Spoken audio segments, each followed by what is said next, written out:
Netcasts you love. From people you trust. This is Twit. Bandwidth for Ham Nation is provided by CacheFly at CACHEFLY.com. This episode of Ham Nation is brought to you by ICOM. For more information, visit ICOMAmerica.com/HamNation.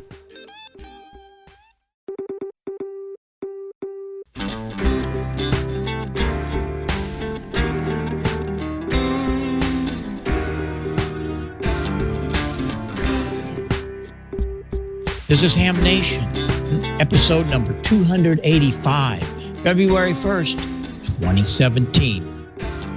Non-polar capacitors and Randy's transmitter is on the air. Hello, everybody. We're back here in good old Pleasant Hope, Missouri for this show. Then we take off again. We came home from rainy, cold, sleet, hail, Los Angeles. Yes, it was 32 degrees one day. It was like crazy. I don't know what you guys do, Gordo, running around in your shorts like that, but you did. We got a really great show again tonight, and we're going to get into some Audio Alley things. I've had so many questions pending, so I'm going to do that, and then I want to know if anybody knows what this is, or if anybody knows what this is, and we're going to get into that for a few minutes, but we got to go find out who all's here. Gordo, did you get into all that cold stuff? What's that?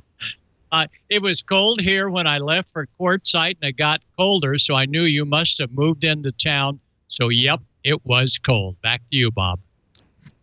Oh, it was. George, did you get any of that, or was it warm there? It was warm here. As a matter of fact, I was trudging around out in the swamp yesterday in my rubber boots again. But it's been warm here. Well, it was 55 degrees today here in Pleasant Hope, and it's been like that for, oh gosh, almost a week. And I hear it's going to get down to whatever here in a few days. So, oh well. But hey, it's one day closer to spring. That's how I look at all this stuff. Well, Gordo's got some really great stuff coming up for his segment and all the pictures of where he's been in the desert. But before we do that, I've got to answer a few questions. And one of the questions, I don't know why, but all of a sudden I'm getting a rash of questions about ICOM and how to hook up dynamic microphones. And so there's a couple of things you have to beware. And you really have to pay attention, because if you don't, as I call it, it's going to become Smoke City. You don't want to do that to your new 7300 or 7851 or whatever, or even the older ones. Since day one, ICOM has always had a situation where they put 8 volts down the mic line. And what that does is it powers the electret condenser element. And then after that's working, that same wire sends it back up the wire into the preamp. So you have DC going down, AC coming back. The problem is you have to block the DC from the AC, or you're going to have big problems. And that's very easily done. I mean, it's simple. And here is how we do it. Let me switch this camera. And the whole thing about the ICOM thing is that it only happens on ICOM. It does not happen on anything else. ICOM's the only one that does this. Not good or bad. It's just the way they do it. And you have to be careful to make sure that you decouple. And you do that with a non-polarized capacitor. We use 1 microfarad at usually 25 volts. It doesn't even have to be that. It's only 8 volts on it. But you got to keep it small because we want to put it inside the mic connector. But that's how you do it, so that the audio is going to pass right through. It doesn't even know that capacitor's there. But the DC coming down from the transmitter stops right here. But make darn sure that that's a non-polar. And what do we mean by non-polar? Another one of those crazy things that they come up with all the time. I always say they do that to confuse us. So here's what we got to do. Here's a capacitor, and you will note on this capacitor, it's marked. There's the minus right there. This is the minus end.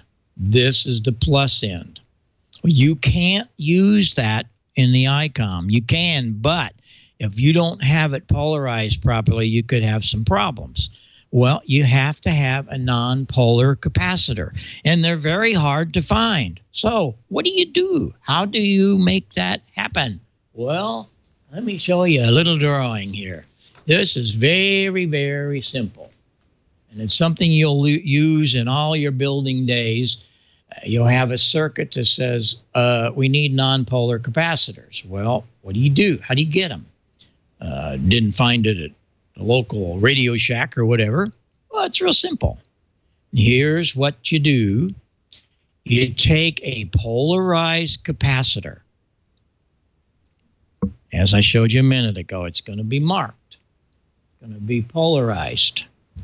And what you do is you take two of them, exactly alike, and you tie the plus ends together. And guess what we have, ladies and gentlemen? When you do that, you have a non-polar capacitor. And that is exactly what's inside the non-polarized capacitor box or whatever. So that's how you make a non-polarized, non-polar capacitor with a pair of polarized. It's very simple. But boy, does it come in handy. It really does come in handy. So it's something that you want to put in your old hat. And as I always say, you got to keep all these little tools in the back of your box, and you never know when you're going to use them. But here again, all you got to do is take these two capacitors. These are very big ones. Usually you'll use for the ICOM, we'll only have real small 20 volters. But see, these are polarized that way. So what you do is you turn one of them around, and you do that, and we're there. And you know, it really doesn't matter whether you tie the plus ends together or the minus ends together. It's still nonpolar. And that's how you do it. And to make a nonpolar capacitor out of a pair of polarized capacitors. I know a lot of people say, oh, that's no big deal. Yeah, it is a big deal.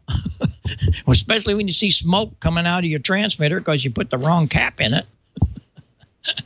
But, you know, you can go out and do this. And this is a new microphone that we've come up with. It's the ICM, but it's black. Isn't it beautiful? That's the ICM. It's very inexpensive, and boy, does it solve the problem. And it comes complete with the cable attached, with the microphone connector, so you can't plug it. Well, you can, but when you plug this into a Kenwood or Yaesu, it don't work because they are not powering up the electric. And the electric has to have at least 4 or 5 volts on it, but it works great. And in closing, I want to tell you, I am so excited every day. I'm collecting more and more pieces and parts, stuff like this and stuff like this. This is a choke and stuff like this, because we're getting close. You had to have some of this stuff, which came from an old organ project years ago. I save all this old wire. You can hardly find this stuff. Well, you can, but you got to buy hundreds of feet of it. But here's what we're going to build right here on the O Show. Jerry Ellsworth and I are going to be working on this pretty soon. There it is. This is a QRP. It's about, it's doing somewhere around a watt and a half tubes AM. Yes, AM. And it's just so much fun. But why I'm so intrigued about this is we're going to be able to go through and you can follow the circuit because it's right in front of you.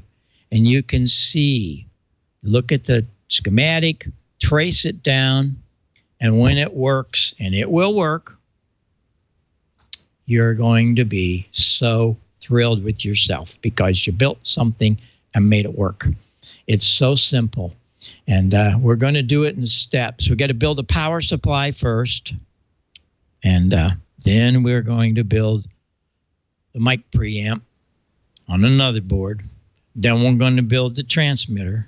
And we're going to build the final tank circuit. So we could change frequencies of it because we're going to have different tank circuits and all that. You know, I wonder if anybody knows what this is. George, I bet you know what this is, don't you? I do know what that is. Yeah. I don't know if I should say or not, though. I don't know.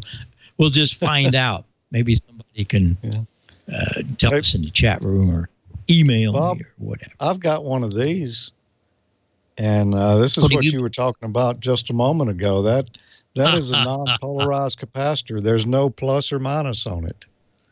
Wow. That's right. Yep. That's right. So let me ask you, and everybody should know this that has their license because they probably came up on it in their exams, but you showed a 1 microfarad non-polarized capacitor there.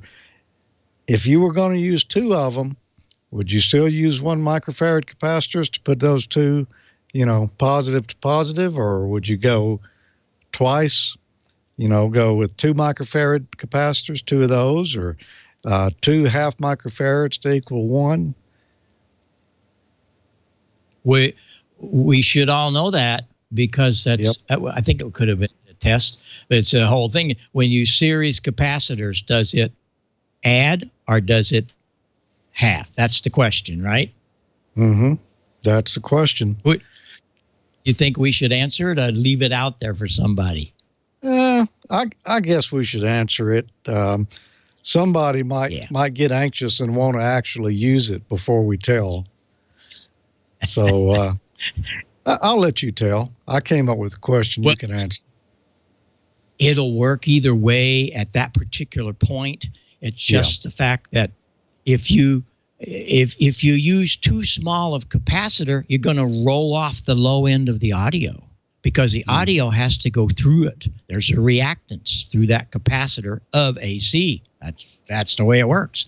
And so you want to have at least 0.5, 0.75 right in there.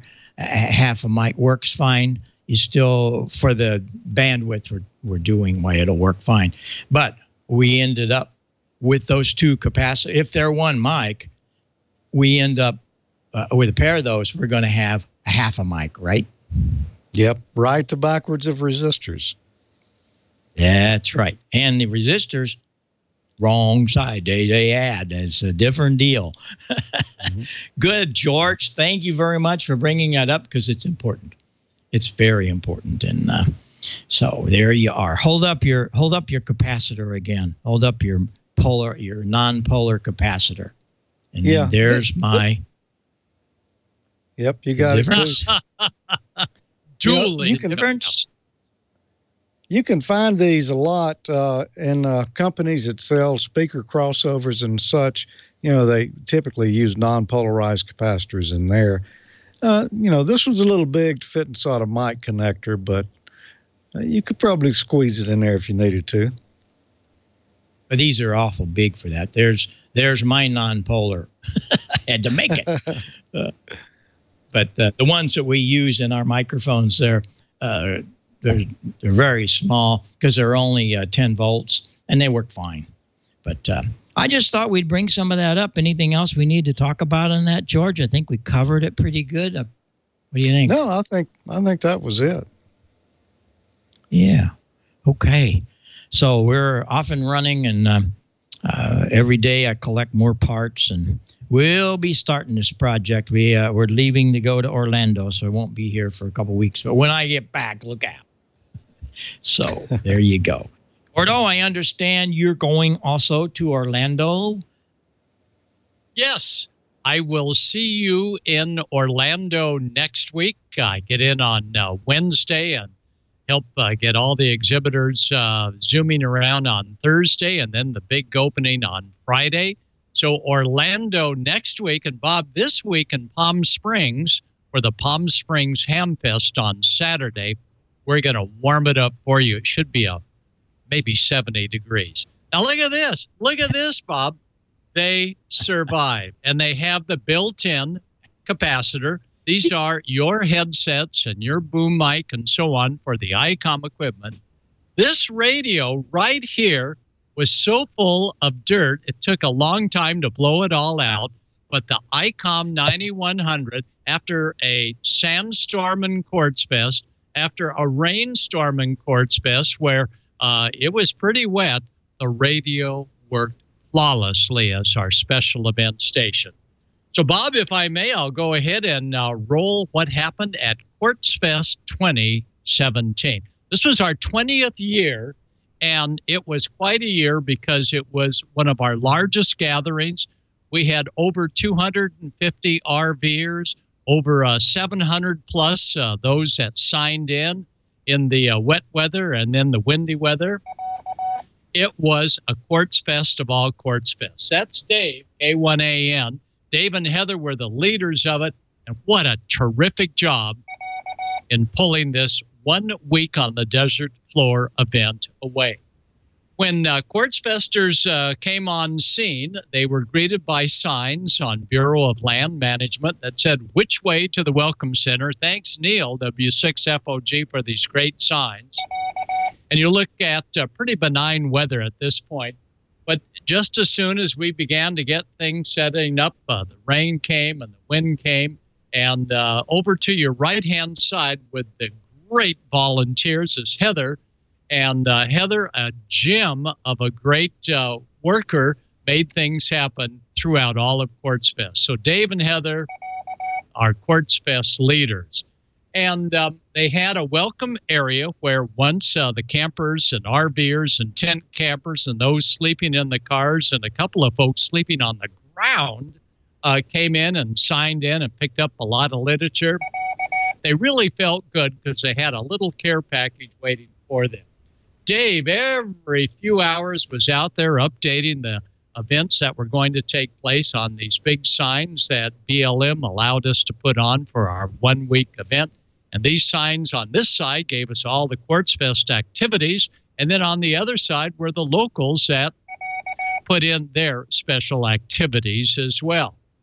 This was W7Q, the ICOM IC 9100 in position. You see it at the base of that great antenna. This was the cobweb, I believe, from MFJ. It worked flawlessly, and we even tuned it up on 40 meters, although it was 20 meters on up. We squeezed an extra band out of it. And over to the left, you can just sort of see the loop. And the loop antenna from Chameleon was a great performer for our tests. So we were on the air at QuartzFest 2017, our 20th anniversary. We had AC that Gary provided, and the AC went to those inside tents that needed a little darker environment for the PowerPoint presentations. And you can see them all in the nice tent. And out in the open, there's Tracy, and Tracy, WA6ERA, was the one that came up with a fabulous schedule. And there we're talking about BioInno batteries. And for 2 days, that ICOM 9100 was off of the main power grid fed by big solar panels and working only on a BioInno battery, and it continued to perform. So a great demo. Thanks, Tracy, on the BioInno batteries. And that's Jim in 6J off to the left. Jim's the loop guy. Well, we had plenty of loops out there, every RV imaginable, and with 275 ham RVs on scene, we had Bob, K6LSL, give us some tours of all the different antennas. And solar panels galore everywhere. Then a couple of fellows came up going, "Need any gas?" How about several thousand gallons of aviation gas? Well, yeah, that would start our campfire. These were great hams, and they said, here we are. We're here. And they were truckers, 18-wheelers that were on the road, heard all about QuartzFest, and wanted to come in and see and take part in all the activity. And one of their buddies in a white truck had more antennas than you could shake a stick at. He knew where every single one went. And, of course, to keep these trucks on the road, you got to have the pets and the XYL. As you can see, they, too, had a great time. So our QuartzFest really was a great experience for those traveling back and forth on the highway between Phoenix and Los Angeles. Every mode of transportation throughout QuartzFest was there. Here's HF mobile as well as VHF and UHF pedal power. Cool, huh? We also had a seminar on all of that. Here I am in Gary's mobile, and we were constantly going from one generator to the other, from one projection system to the other PA system, and it was wonderful working with Gary because it was fun to make things happen in his little four-wheeler. As you could tell, we were having a good, cold time.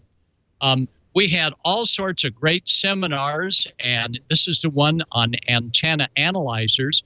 And it was really interesting to see the caliber of personnel that came in with their own analyzers and factored in more info than we ever thought would be coming to the Hamfest. So QuartzFest, wow, really brought out the experts. It's Hootenanny time, and that's Russ, 6YAF on the right. That's Heather, GEM on the left. And between the two of them, the Hootenanny was a hit. And, of course, there's AC. And if anybody's been to the Southwest, you all know AC.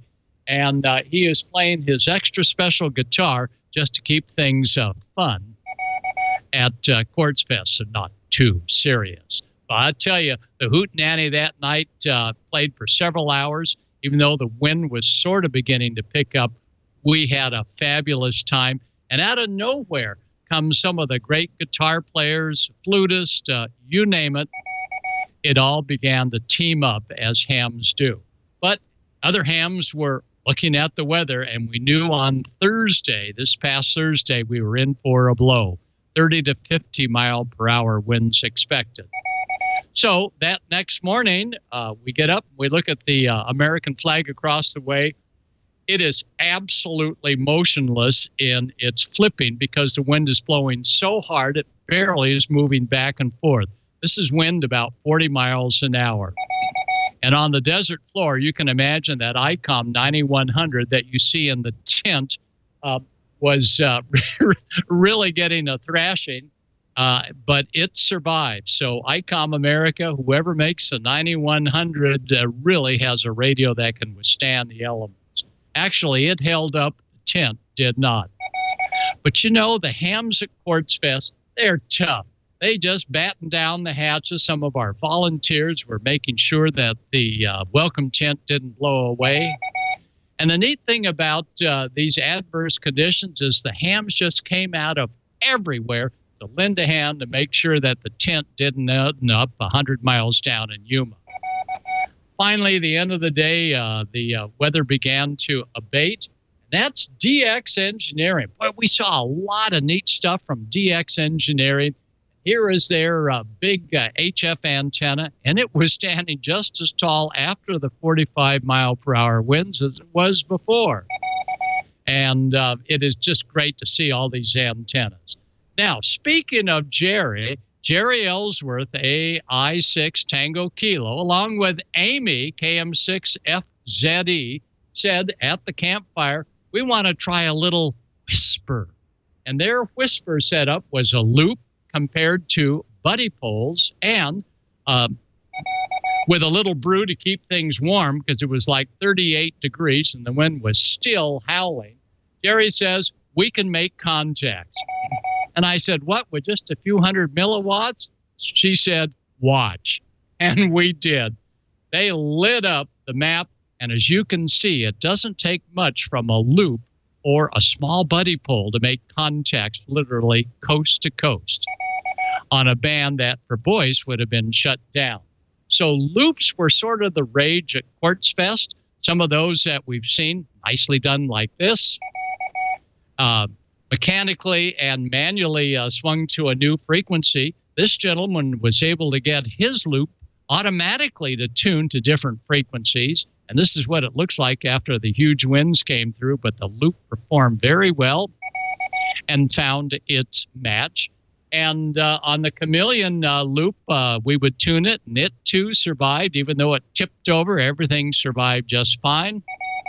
And remember, at QuartzFest, there is dirt and sand everywhere. You don't need to have $1 million motorhome or 100 square feet to take part in QuartzFest. Here's about 12 square feet, and this ham operator said, wait a minute, I didn't show you the kitchen.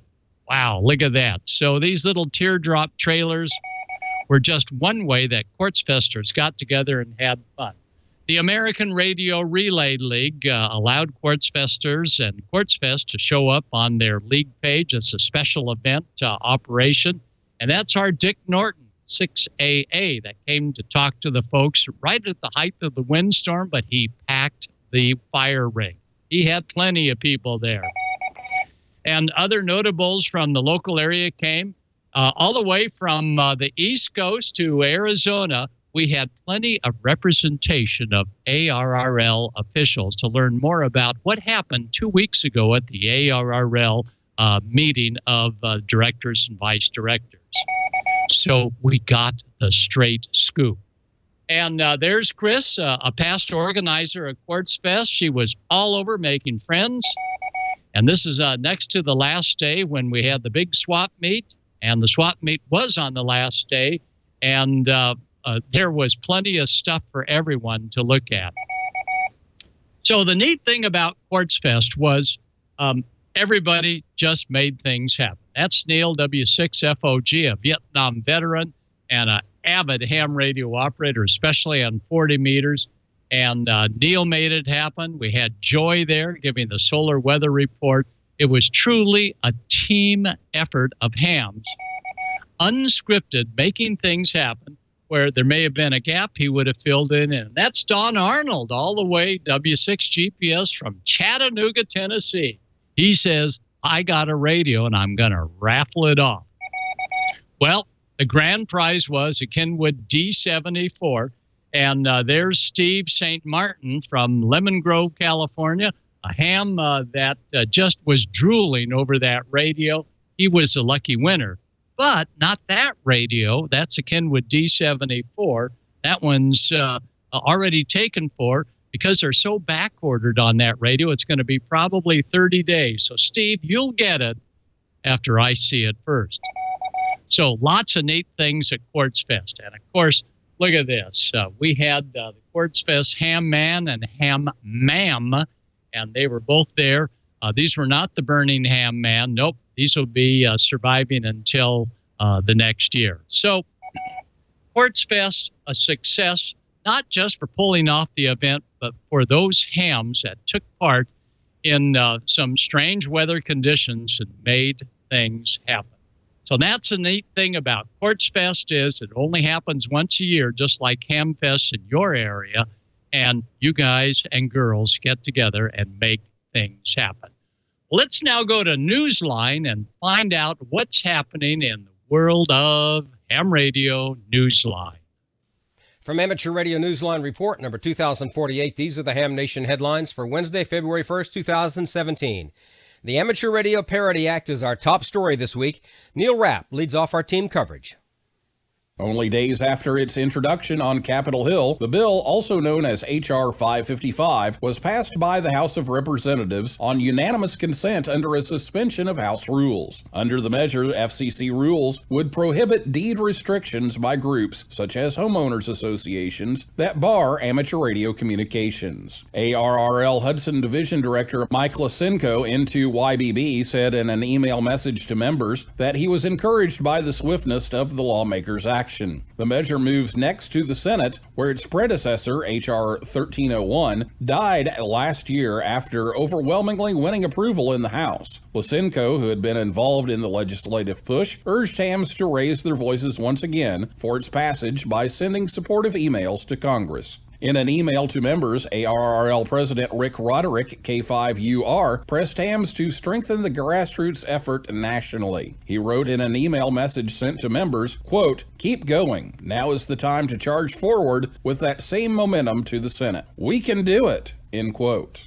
Meanwhile, Missouri lawmakers have been holding hearings on a state version of the Parity Act, as we learn from Amateur Radio Newsline's Christian Kudnick, K0STH. House Bill 136, also known as the Missouri Amateur Radio Parity Act, was before a committee hearing on Tuesday, January 24th, 2017. It was the third hearing scheduled at high noon. Roughly 20 Missouri hams came to the Capitol prepared to speak on behalf of the bill. Due to time constraints, only 4 licensed amateurs were allowed to testify, one of which was Ward Silver N0AX. Representative Mike Moon from District 157 voiced his basic support of the amateur radio service, but raised his concern about violating private land use agreements. Additional questions about the size of antennas were asked from several district representatives. Larry Scantlin, KE0KZ, is one of the leading advocates of Bill 136. He said, quote, "I believe we could have done a better job at answering the questions about antenna size. I believe that overall the committee received the information they needed to make a favorable decision to pass it out to their committee," unquote. The HOAs were also represented. Jim Durham testified in opposition. However, in the end, he stated that he believed that, quote, "something positive could be worked out to satisfy everyone," unquote. Next, Bill 136 waits for the committee to bring it up for a vote. In the meantime, organizers encourage amateur radio operators in Missouri to contact their representatives and ask for their support. This information, other ham radio related resources, and an interactive blog can be found at marpa.us. For Amateur Radio Newsline in Missouri, I'm Christian Kudnick, K0STH. Back in Washington, D.C., the Federal Amateur Radio Parity Act has already drawn praise from the nation's new top telecommunications regulator, Ajit Pai, shortly after being named new chairman of the FCC by President Donald Trump. Pai, the commission's senior Republican, had only praise for the action taken by the House of Representatives in passing H.R. 555, calling it an important piece of legislation. Originally named to the commission under President Barack Obama, Pai is an advocate of limited government involvement and free market forces. For the rest of this week's Amateur Radio News, please listen to the full Amateur Radio Newsline report online, on a repeater near you, or on shortwave radio station WTWW at 9930 and 5085 kilohertz. And that's all from the Amateur Radio Newsline, your independent source for amateur radio news for 4 decades and counting at www.arnewsline.org. With Neil Rapp, WB9VPG, Christian Kudnick, K0STH, Karen Eve Murray, KD2GUT at the news desk in New York, and our news team across the globe. I'm Don Wilbanks, AE5DW 73. We'll see you next time here on Ham Nation. Now, here's the solar update with Dr. Tamitha Scove. We've had 2 coronal holes that have been passing through the Earth's strike zone, causing some fast wind to give us aurora all over the world, and the sun is even giving us a few little mini eruptions that is adding to the storming. Those stories and more in the news this week. Solar activity is really picking up this week. We just had 1 coronal hole that passed through the Earth strike zone. The second larger hole is in the Earth strike zone right now, and it's littered with all these bright active regions on the edge of it. And one of them in particular has been firing off these little mini eruptions, and it's adding to the fray, and it's bumped us up to storm levels. We're currently experiencing storm levels now, and this could continue on in potentially through Saturday. Switching to your M-flare threat meter, you can see back on the 25th is when we started seeing a lot of these B-class flares. This is due to those active regions that are around that coronal hole, and they keep firing off these little mini solar storms. And the flaring continued. Actually, on almost the 29th, we actually had a C-class flare. It didn't really erupt anything, but it was a nice little kind of reminder that the sun isn't quite gone to sleep yet. Now, this shouldn't be causing much more than just some noise for you amateur radio operators and GPS operators, but this kind of thing storm will continue probably through the next 3 or 4 days until these regions rotate out of Earth view. Switching to your solar storm conditions, you can see back on the 26th we got hit by the fast wind from that first coronal hole. It bumped us up to active levels, but it didn't really last all that long. Then we quieted back down, and then on the 31st we got hit by the beginnings of that second coronal hole that's now rotated into the Earth strike zone. And along with some little mini eruptions that we've been seeing, it now bumped us up to solar storm levels. So we should be continuing this kind of disturbance probably for the next 2 or 3 days. Switching to your solar storm conditions and aurora possibilities over the coming week, we are in the middle of this high-speed wind that's coming from this coronal hole that's rotated into the Earth strike zone. At high latitudes, NOAA's anticipating of minor storm conditions with even a possibility of a major storm, and that'll be over the next 3 days. At mid-latitudes, we're only expecting active conditions, and we've already bumped up over that. We've got about a 25% chance of minor storm, but these are conditions that were without these little mini eruptions, so NOAA has kind of anticipated the effects of this particular storm. So most likely things are going to continue to be minor storm level possibly through the next couple days, even at mid-latitudes. So you amateur radio operators, you're just going to have to deal with it and kind of roll with the punches for the next couple days, maybe even in through the weekend. Switching to your solar flare and particle radiation storm outlook over the coming week, we are still in the green when it comes to M-class flares. We've been popping off a few B-class flares here and there because there's a few active regions that are busy, but they're not going to get us to the M-class flare level. So you amateur radio operators, you might be hearing some noise. You GPS operators may have a few glitches here and there, but it really should be nothing substantial. Outside of that, we do have marginal levels for solar flux, and that's going to continue to stay that way. And in fact, in a couple days it may even start declining as some of these active regions rotate off of the Earth-facing disk. So we'll just have to continue as we move closer to solar minimum. So the space weather this week has really picked up. We're in the middle of a solar storm due to the fast wind from that coronal hole that's rotated into the Earth strike zone, and aurora is in full force. So you aurora photographers, enjoy the show and snap up as many pics as you can. And as far as you amateur radio operators and you GPS operators are concerned, it's going to be an issue probably for the next couple days at least. And if the sun keeps firing off these mini solar storms, it could even last in through the weekend. So I've seen reports of issues on the 30-meter band and below, especially on the night side, so you're just going to have to deal with it until things begin to quiet down. I'm Tamitha Scove. Thank you for watching. Wow, look at Don's flannel. You can tell that he's ready to go out there to QuartzFest and, like I did, find a piece of quartz crystal right there by where we parked our communications van, just waiting to be added to the ICOM 9100 top. Thanks, Don, for Newsline. Great job. All right, let's take a look and see what Dale is doing. Hi, Dale. How are you? Hey, Gordo, doing pretty good. Thanks a lot. We've got a couple of things tonight on the video segment. Got an impressive amateur radio public service event in the mountain snow. I bet you'll have to guess what that is. And we've got to look at a no-cost approach to running Windows software on a Mac. And we've got a few pictures from Collinsville's Winterfest, courtesy of Bob. We'll jump right into the videos first, and we've got a first-hand look at the EagleCap dog sled race. The video comes to Ham Nation from Josh. He's KG7JK in Enterprise, Oregon. Let's check it out. This is a field report for the EagleCap Extreme Sled Dog Race 2017. It all starts at Race Central, where antennas are erected to serve net control in Joseph, Oregon. Multiple volunteers will man this post 24/7, tracking all the assets involved. The system tracks GPS data both from commercial units and APRS to render a real-time map of asset locations. This is projected on the wall and available on the website with live audio. Volunteers dedicate their time and equipment to run checkpoints in the backcountry for safety. With classes ranging from the 22-mile junior race to the 200-mile Iditarod qualifier, there's something for everyone. Mushers start and finish at the Ferguson Ridge ski area, where the communications team pass traffic for officials and the teams. The special event station, W7ECX, completed over 50 QSOs on single sideband on a variety of bands. Custom cards will be mailed out soon.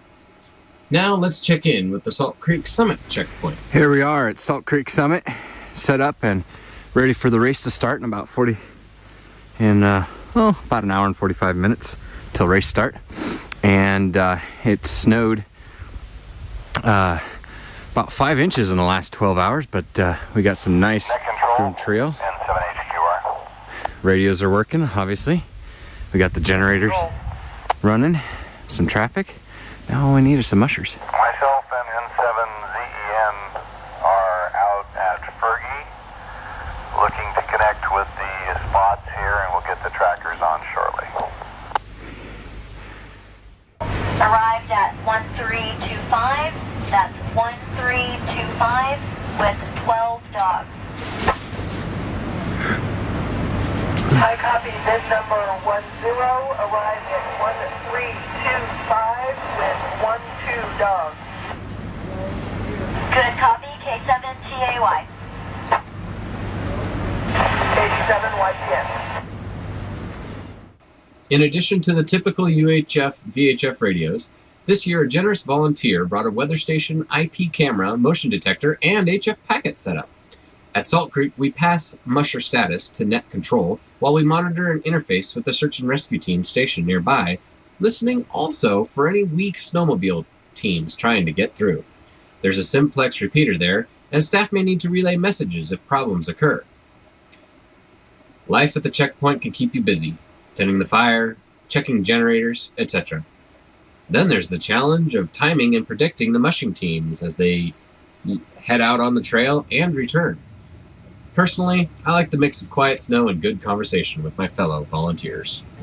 To learn and see more about the EagleCap Extreme Sled Dog Race, go to www.eaglecapextreme.com.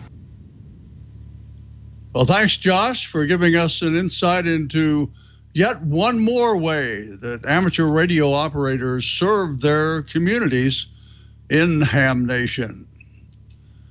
Next, we have another how-to video.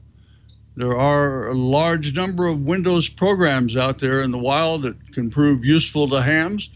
So what is a Mac user to do? In the shack here, I use a commercial program called Fusion from VMware.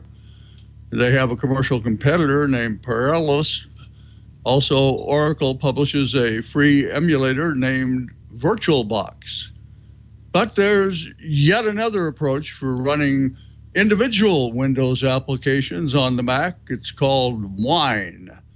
It's especially suited for DIY fans, and Jeremy, VA3ZTF, shows us how to install it and run an amateur radio application. Let's watch.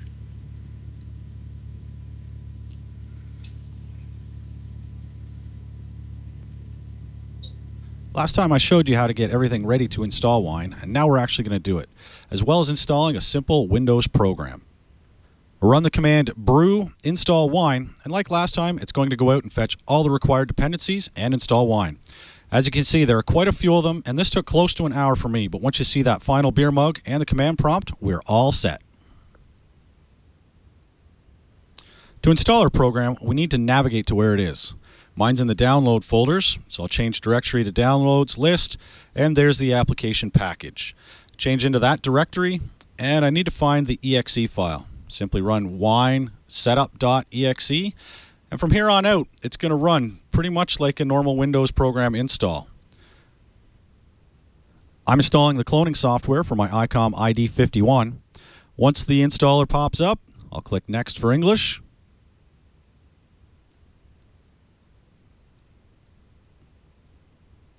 Next to install it, choose the program folders, and away it goes. As I said, this is just like installing a normal Windows program. In order to run the program, we have to go into the notional C/programs folder that Wine has created. This is found in a hidden folder in our home directory, and you can follow the command that's on the screen here just so I don't mess it up. But make sure you get all of the slashes in the right direction or else it won't work.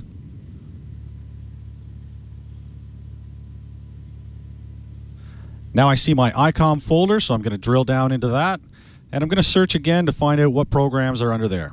There's my cloning software, so I'll change into that directory, and I'm going to give the command wine cs51plus.exe, and my Windows program should start up. And there we go. Next time I'll tackle setting up the COM ports, as well as creating a simple Apple script to run the Windows apps using a standard icon. Until next time, this is VA3ZTF. Well, thanks, Jeremy, for that quick look at Wine running the ICOM app used with the ICOM D-Star Handy Talkie.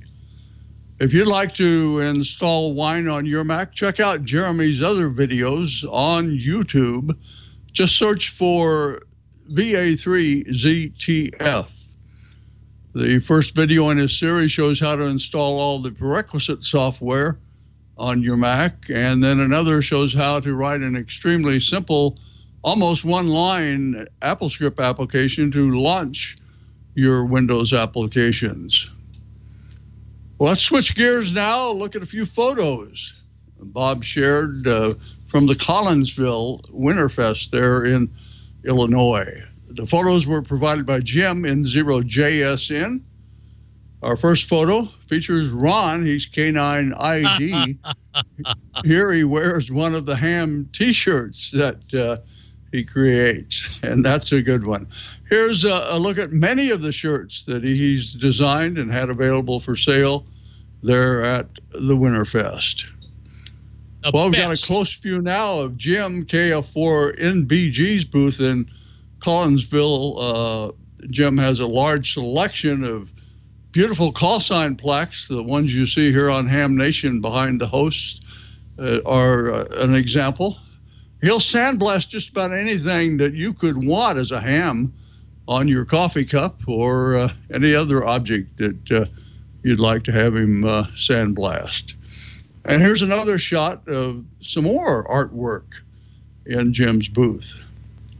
Well, the 3.943 gang was on hand at the Winterfest also. This is a shot of their booth. Jason, KD0EZK, was on hand in Collinsville. He left the proud owner of an ICO 720. Well, during a trip to California, Bob had a chance to visit Wayne, W6IRD, and that's the next slide, I believe, Brian. He got to see Wayne's Collins 20V2 broadcast transmitter in orange. And back in St. Louis, here's Bob visiting with John Clemens. His call's W0BD, and he's a retired aerospace engineer. It was back in 1962 that John designed the Mosley CM1 receiver. It's one of the rarest vintage receivers you can find out in the wild today. And that's it for Show Me Your Shack Parents Hamfest. Hope you had a great weekend at this past weekend's Winter Field Day. If you did, how about sending us a photo or two, or maybe a good video about your operation? Remember, this segment is here to display viewer-submitted videos and shack photos, so please do submit yours. The queue is empty, and we'd love to feature your video. Just send a link to your video on YouTube or any other site where you might have it posted. And your photos, send them also in the email to Ham Nation Videos. That's the address on the screen at twit.tv. We'll get them on the air here on Ham Nation for you. Well, it's time now to venture into George's studio in Jackson, Mississippi. We're going to check out this week's edition of Smoke and Solder as Randy, K7AGE, wraps up one of his latest kit building projects, and he puts it on the air. George, take it away. Well, I don't know that there's a lot more I can say about that, Dale. I think you just described it. So let's take a look at that. We'll come back, and I got a couple other little things for you.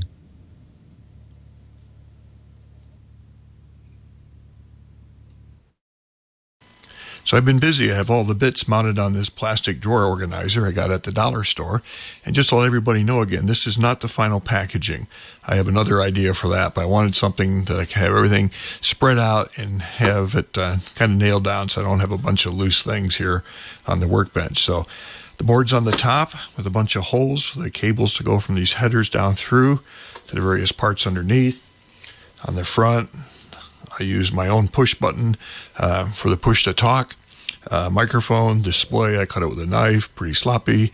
Tuning and volume. And on the back is the power, the BNC for the antenna and external speaker. If I turn it over, you can see those connectors across the back.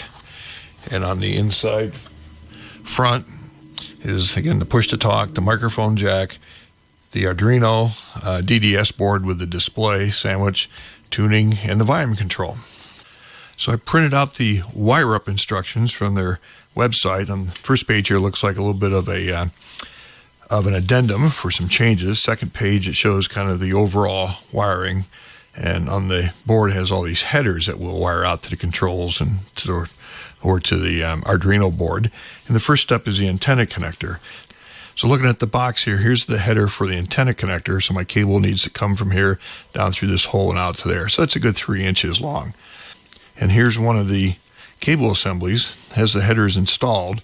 And I've got a bunch of RG174 small diameter coax. So I think I'm going to take out these wires and use coax instead, and just because I can. So the connectors have the wires installed, and there's a little tab on the edge of the connector pin, and if I push that down with a screwdriver, there it goes, I can slide it right on out. And these are crimped, and I don't have any extra, so I'll just cut the wire off.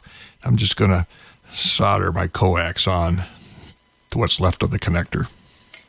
Okay, now I'm going to tin the wires here, make it easier to solder. Okay, so I cut the wire off the pin, and I'm going to tin this. Of course, there's some plastic in there, and it's going to melt.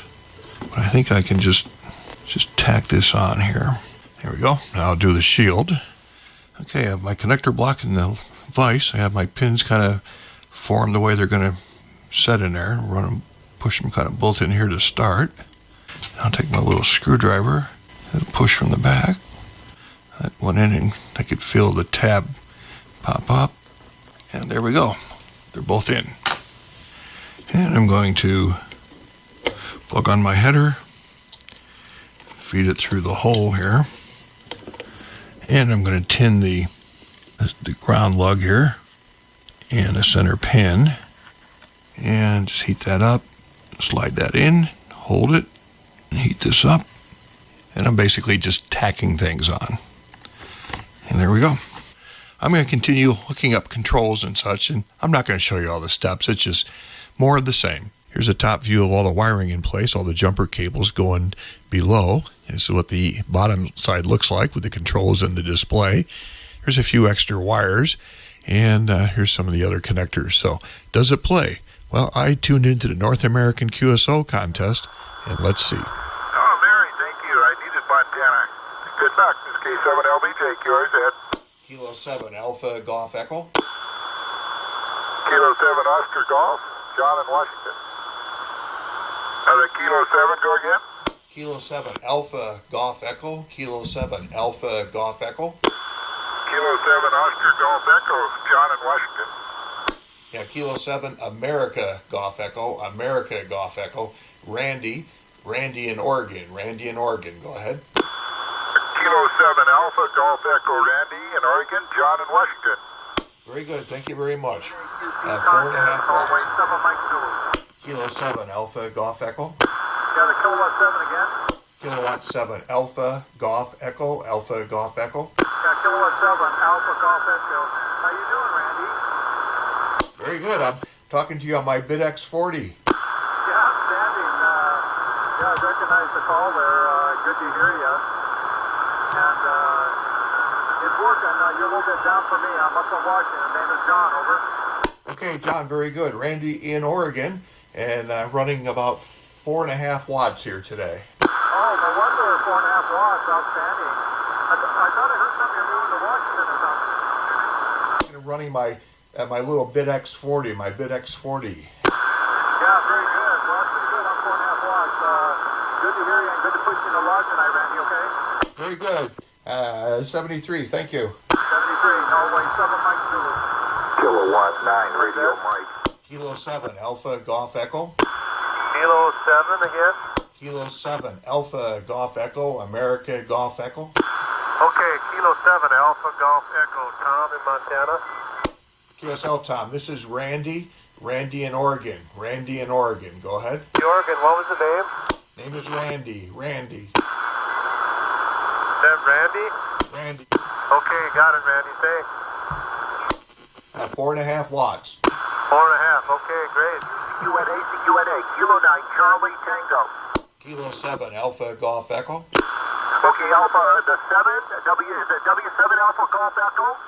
Kilo 7, Alpha Golf Echo. Kilo 7, Alpha Golf Echo. Okay, Kilo 7 Alpha Golf Echo. My name is Craig, C-R-A-I-G. I'm in Illinois, India Lima. Okay, Craig. Randy in Oregon. Randy in Oregon. Go ahead. I got you, Randy. 73. 6 Kilo, WN6K. Kilo 7, Alpha Golf Echo. Alpha Golf Echo, Paul, California. Okay, Paul. It's Kilo 7, Alpha Golf Echo. Randy in Oregon, running 4 watts. Randy in Oregon. Okay, I heard you say 4 watts. What is your name, Randy? Running 100 watts here, but two element antenna. Okay, very good. Thanks, Randy. 73. Well, it does work. How about that? So I made 7 contacts during the North American QSO party running about 4 watts. So having lots of contest stations, they're looking for points, although it's kind of crowded with just a QRP signal. But it does work. I've got some other mods and things I'd like to add to the bit X40, but it's up and running for now. Thanks for watching. Randy, K7AG. Well, thanks for that, Randy. And it's nice to see you having fun with that. I tell you, the thing I like best about that, I believe, is the fact that it's using an Arduino with it. You know, I really like that little microcontroller. I've got 2 or 3 projects behind me now going with those. They are really a blast to play with. But, you know, we had a ham fest here in Jackson this past weekend, the annual Capital City Ham Fest, which is one of the nicer ham fests in the South here. It really has a lot of surplus stuff there, a lot of old boat anchors and things. Of course, there's new gear there as well. And I just bought a few small things this year. That's mainly what I went for, although I still have my eye on an AOS 1306 1200 watt solid state amplifier from Ameritron, and I may get that yet. I just haven't quite pulled the trigger on it. But of the small things I found, this one right here might be my prize find. I am not sure yet because I have not tried this out. This is a big spool, the same size as, you know, you'd buy solder on, a solder wick. And I got this from our friend Richard over at Main Trading Company. He had a number of rolls of this for $5 a roll. So I just had to have one. If it works, boy, I'll never need to buy a solder wick again. That's quite a deal there. Well, you know, last week we didn't have a question.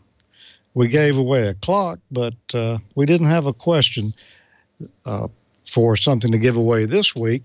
However, this week I do have a question. What we're going to give away is this DX Engineering Sport Bag. You know, it's so big I can't hardly show it in the camera here, but, you know, this is a big sport bag, plenty of room, a lot of pockets on it. It's what I use to do field day with, or you might see me carrying this around a ham fest with a bunch of video gear in it, or clothes, or no telling what. It's a really nice sport bag. Thanks DX Engineering for that. And the question we're going to have, this came from the episode of Ham College that Tommy and I shot this past Saturday night. We just released that at hamcollege.tv. And I know Gordo knows the answer to this question, but I hope he won't tell it. And maybe one of you can guess this. Here it is. Which of the following is the most common cause for failure of coaxial cables? A, moisture contamination. B, gamma rays. C, the velocity factor exceeds 1.0. Or D, overloading. Which is the most common cause of failure of coaxial cables? The most common cause. If you think to know the answer to that, send it to me, hamnationcontest@gmail.com, and you might win that DX Engineering Sport Bag. And we'll be back with more in just a moment, but first, a message from ICOM. 2017 is here. Let ICOM keep the new year momentum rolling with an array of radios to help you communicate and listen all year long, no matter where the year may take you. Base stations, mobile transceivers, handhelds, and more, ICOM has all the equipment to make 2017 the best year yet. Communicate with the touch of your fingertips, perfect for small spaces. The IC7100 is the ideal D-Star option to help you communicate anywhere throughout the year. Angled control head and touchscreen for quick, intuitive operation. Large internal speaker for clear digital audio, and it's perfect for multiband and all-mode communications. Planning to be on the move this year? Back for a limited time, the IC7200 is a great option for hams wanting a rugged device to carry out into the field. Simple and tough with IFDSP, digital noise reduction, and USB port for PC control. Ideal for the ham on the go, the IC7300 is the new radio everyone's talking about. It's a high-performance, innovative HF transceiver with a compact design. RF direct sampling, 15 discrete bandpass filters, large 4.3-inch color touchscreen, real-time spectrum scope, SD memory card, and more. Visit ICOMAmerica.com/amateur for more information on all the great ICOM radios. And you can tune in and enter to win. After each episode of Ham Nation, go to ICOMAmerica.com/HamNation and register to win some great swag prizes like T-shirts and hats. And while you're there, learn how you can win in the monthly grand prize drawing for a new radio. And as a matter of fact, for January and also for February, that radio is going to be the ICOM ID51A+2 dual band, dual watch VHF, UHF handheld transceiver with both analog and D-Star, built-in GPS receiver, DV and FM repeater list function, independent AM/FM receiver, free Android app, and a lot more. So January, we've got a winner now, and it is Antonio, KE0GXN. Congratulations, Antonio. You're the winner. And for February, well, we're going to have another one for this ID51A+2. Send your answer to us, or actually send your answer, and there's really no answer. You just go fill out a form at ICOMAmerica.com/HamNation. Tell them what you like about Ham Nation while you're there. And you could be next week's winner of a T-shirt or hat. Plus, you'll be automatically entered into the monthly drawing for a grand prize. And now I believe it's time to see what's going on in the chat room with Amanda. Amanda, how are you and Jeff tonight? Hey, George, I'm doing good tonight. Thank you for the contest. And good luck, everyone, with that question. I have an announcement to make. I know the answer to that question because this last weekend, we just did a technician course overstudy.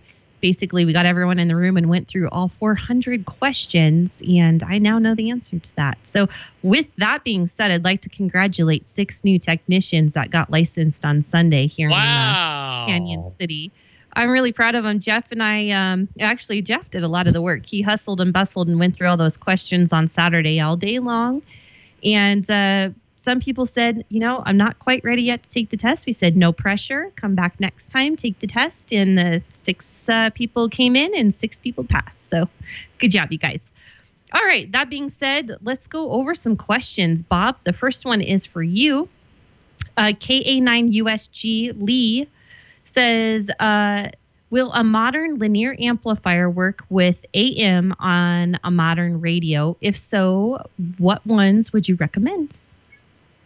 Absolutely. You have to be careful because AM is a steady carrier, and most amplifiers are made for single sideband RCW, where they're just on a little bit of the time. So when AM, that amplifier is on the whole time. So you have to be careful that you don't blow it up, and you can do it real easy. But in this, I take in case the 30L1 that I use, I have 4 of them. I use them on all the AM gear. It's just a great little amp. It basically is an 800 watt, 1,000 watt amplifier, and I don't use it more than, I get maybe 200 watts out of it. Now I have to also think on AM that your power is 4 times that. You're looking at the peak envelope power of that carrier. On sideband, of course, you have to have a meter that will measure the power as you do that. And there's a lot of power meters that will do it. On AM, you gotta be careful. So you run no more than about 200 to 300 watts of carrier, because that's going to give you 1,000 to 1,200 watts of peak envelope power. So that's how it works. But I have to pad down the little ICO, because the ICO puts out 60 watts. If I put 60 watts into that 30L1 or in my 922 or any of these amps behind me, I'll end up running about who knows how much carrier, and it would blow it up. The power supply would fail. So you just have to be careful and run no more than about 200 watts of power of carrier, and you're going to be just fine. That's what you got to do on AM. Very good, Bob. Thank you so much. And Gordo, we have a couple of battery and solar questions from what you were doing this weekend. So let's start with the first one. KB3ZCZ Dalen would like to know, how many watts were you making and storing with your solar battery setup to run the 9100 at QuartzFest? We were using the 40 amp hour battery from Bioenno, and it ran for 2 days with no watts of solar power charging. So 2 days at the 40 amp hour Bioenno battery, and the ICOM 9100, the one you see here, Amanda, that's caked with dirt and moisture, did not miss a beat on the Bioenno 40 amp hour battery. Okay, and so a tag-along question with that, you already answered the what size battery. What charge controller and panel were you using as well? Bioenno has a new one. They came out with an original one that you could barely see in the daylight. So they have a new one that is an LCD display. It doesn't have a model number. They're just bringing it online. So anyone contacting bioennopower.com, just ask them for the new Gordo, much more readable battery regulator. And it does great, because what it does, it's a PWM type, and it just slowly folds back the charging current from the solar panels so that the battery does not get much above 14.6 to 14.8. And that's a neat thing, Amanda, about the Bioenno batteries. They run about a volt higher than what you would get on a conventional lead-acid battery, and that makes the ICOM 9100 and other 12-volt radios very happy. Well, very good, Gordo. And my personal question is, you have all of these people out there at QuartzFest doing these kind of battery solar setups. Do you have a safety officer that kind of goes around and checks out and makes sure everyone's kind of doing it up to snuff, that kind of thing? We do. We had several antenna walkabouts, solar walkabouts, safety walkabouts, just to see how all of these systems are going. And let me tell you, this is the year of the new battery technology, lithium iron phosphate, and certainly the year for great solar panels, which also Bioenno Power comes up with. And we were amazed that small foldable solar panels could do as much as 6 amps on a panel that you can lift up and easily put in the back of the trunk of your vehicle.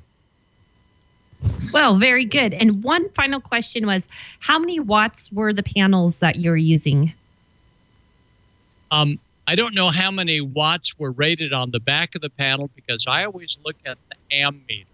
And the ammeter said 6 amps when the batteries were slightly discharged, and then it folded back to about 2 or 3 amps when they became up about 14.6. So rather than watts, which is sort of a game that they play with voltage output unconnected, I go by how much current is that panel stuffing into the battery, and I make sure that I use the solar controller that BioEnnoPower has that holds back that current so as not to cause the battery to go much over 14.4 to 14.6 volts, which it just loves to stay in that range. Okay, very good, Gordo. We appreciate it very much. Couple more announcements here to make, you guys. We have not forgotten that pretty soon our 300th episode is coming up. So be sure to tune in and find out some interesting info about what we have planned and maybe some on-air functions as well. We're in the works, you guys. Nets tonight, we have the DMR TAC 311 net going on probably right now, and also D-Star 14 Charlie going on right now. Echo Link, do drop in, you guys. Drop in there and see what's going on. And for HF, we've got the 40 meter 7192. I can't wait until springtime when we can get 20 meters back on the air as well. So with that, Bob, that's what I've got for questions in the chat room tonight. I'll send it back to you. Okay, thanks a lot. Keep in mind that we are being transmitted on WTWW. That baby is really something. I'm seeing emails from Europe and South America, and just it's amazing where your voices are being heard tonight, gang. And the audio on that thing is amazing. I've been having fun on Saturday nights. If you guys don't know it, why 8 o'clock Central on Saturday nights, I do a half-hour theater organ concert, and it's just so much fun. Get to hear all these, read all of these wonderful emails. Even got a couple of letters from people. So Ted Randall and his gang down in Nashville are keeping it going for us, and we're very excited about all that. So I want to get back on here. The Collins Collectors Association, the first Wednesday of each month, have this great thing going. They started on the East Coast, and each time as the time changes, why it moves to a different location. It starts out 7 o'clock on the East Coast, and then 7 o'clock Midwest, 7 o'clock Mountain, and now it's starting up on the West Coast. And it's really fun to get on and work them if you can through each one of them. I checked in earlier, but you might want to check it sometime. Go to your Google and put collinsradio.org, and they'll have some information about all of that. That's a great organization. Even if you don't collect Collins gear, it's a lot of history. Well, we've had fun tonight, and I'm glad Randy got his transmitter working. That's cool. And QuartzFest was fun, and golly, it was good to see K9 ID at Collinsville. We had a good time there. So what can I tell you? Nice stuff tonight, Dale. You look great, and we'll be back here in a couple of weeks. I won't be here next week. Gordo, you're with me down in Orlando, right? We're not going to be here, is that right? I am with you in Orlando, so neither you nor I will be on the show next week, but we'll be thinking about you, and knowing Bob, he's probably got the magic phone that will beam us hello from Orlando Hamcation this next weekend. Not this one, next weekend and weekend. Yeah, and just so the chat room will know, Sarah and Steve and Jerry, all my crew, they're going to be there. So there will be people watching us. And Bob, we tuned in Ted Randall's show and you out there at QuartzFest because there was no local FM, no local AM radio other than Skywave, but the signal on 5 megs was overwhelming to the desert. Usually it's about 40 over 9 here. Well, we will see you back in a couple of weeks, and I'm sure everything will be cooking here next week. So Don and George, all you guys keep it going. And, of course, Amanda will keep a watch on you. Thanks, everybody, for tuning in. Tell all of your friends and all of your neighbors to tune in, and let's get with the great hobby of ham radio. It's getting better every day. Every day there's more things coming. So we'll see you right back here next week. Brian, thank you. Leo Laporte, thank you for the wonderful opportunity here on Twit TV. For now, we'll talk next week. Bye-bye for now. Radio got neutered, you guys. This is sad. But it looks like the reception is pretty good. The reception is great. Radio.